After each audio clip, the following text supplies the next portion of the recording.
Alright everyone, I'm comparing all the batteries, at least as of this video, that's available for the Wii U Gamepad.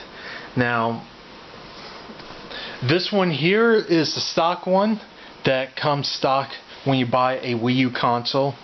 It comes with a 3.7 volt 1500 milliamps an hour and a 5.6 wattage hour battery.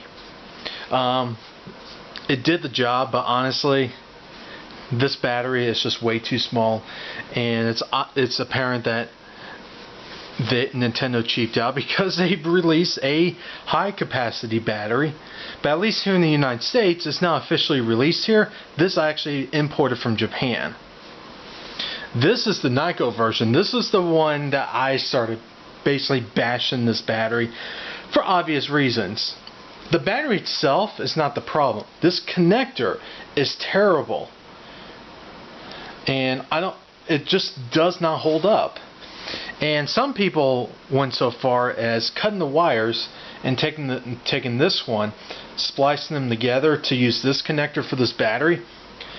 But why should I spend money on the battery if I have to do extra work? So yeah. So if we do compare the capacity of these batteries, now the physical size itself is actually the same. You know, apart from the Nyko version having the little extra notches and this little thing sticking out, but the actual battery compartment part seems to be exactly the same. You know, if I put them together, it is pretty much the same. The Nintendo version has these little rubber foam looking feet on them. So it'll be interesting how this is when I put it in the Wii U Gamepad. But in terms of specs on these two batteries, the Nyko version, 3.7 volts, 4,000 milliamps an hour, 14.8 wattage an hour. Assuming I'm reading that correctly. By the way, if I'm naming these abbreviations wrong, leave a comment down below and then I'll add annotations to the video. But the official Nintendo version is 3.6 volts, 2550 milliamps an hour, 9.2 wattage an hour. So interesting that there are all different specs on these batteries here.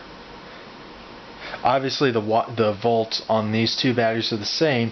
This one is slightly less. Maybe this is just a more efficient battery, so it can get by with a lower wattage. Unless the American version, they're all 3.7 and this just won't work on the American version, but I guess we'll find out. So yeah, I just want to give a comparison. So my other video that I'm going to be doing is actually install it and see if it actually works on the American version, and if it does, you guys will know. So if you've been wondering should you import one of these, wait for that video or look for that video here on YouTube on my channel, and I'll answer that question for you. Like always, have a good one. Like the video, subscribe, leave comments down below if you have any questions, and like always, have a good one.